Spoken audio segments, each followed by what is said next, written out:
New Zealand's Prime Minister has warned it could take Brits some time to be repatriated back to the UK. Jacinda Ardern said that while New Zealand was willing to help, it needed to be done in a way that didn't negatively affect local people in lockdown. Meanwhile, in Australia, tens of thousands of British travellers are struggling to return home after being told they were low on a list of priorities for repatriation. Shaima Khalil reports from Sydney.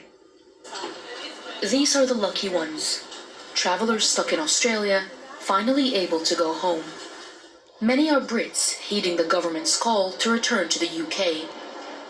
It's been weeks of chaos and confusion, with no guarantees of when they could get on a plane.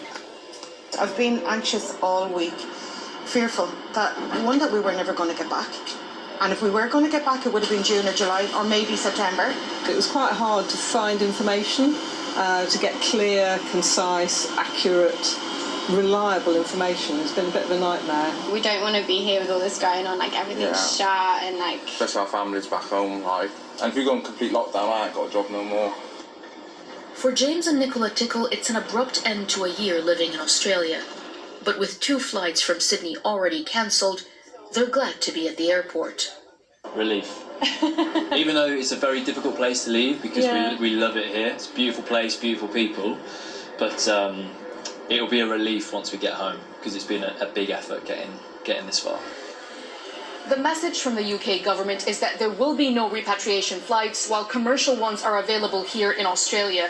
But we have been hearing from travellers complaining of last-minute cancellations and of tickets being too expensive.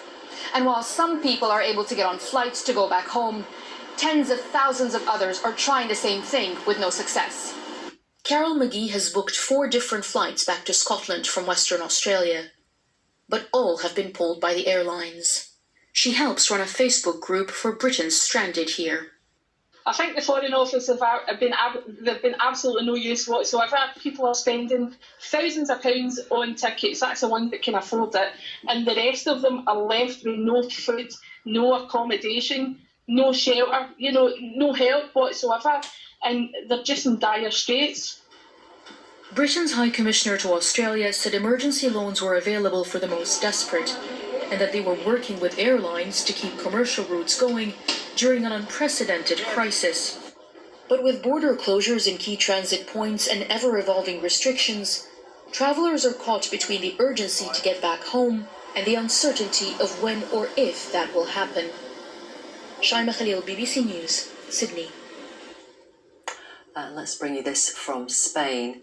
They have just reported the latest number of people who've died with coronavirus in Spain.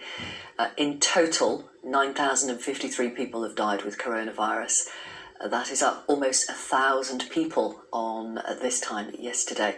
Spain's coronavirus death toll rises to 9,053 people. That's from 8,189 people yesterday. That's according to Spain's health ministry. Let's get some of the day's other news. Officials in France have issued more than 350,000 fines to people who've been breaking the lockdown without good reason. Nearly 6 million checks have been carried out. Ministers have issued a reminder to the French people that going on holiday is not a valid excuse for leaving your home. Saudi Arabia has asked Muslim people around the world to delay their plans to make the annual pilgrimage to holy sites. The year-round Umrah pilgrimage has already been suspended to stop the spread of the virus. A Saudi government spokesman has called on Muslims wanting to perform the Hajj to wait until the situation is clear. China's strict lockdown of Wuhan, the city where the first COVID-19 case was diagnosed, may have prevented more than 700,000 extra infections. That's the finding of research carried out in China, the UK and America, which suggests that the tight controls gave other Chinese cities time to prepare and install their own restrictions on movement. Here are the headlines on BBC News. Ministers call on hospitals in England to use spare lab capacity to test more NHS staff who want clearance to return to work. President Trump tells Americans to expect a rough 2 weeks and to stick to social distancing as a matter of life and death. In Europe, Spain's coronavirus deaths rise by 864 over 24 hours, while France sees a 17% rise in the number of cases.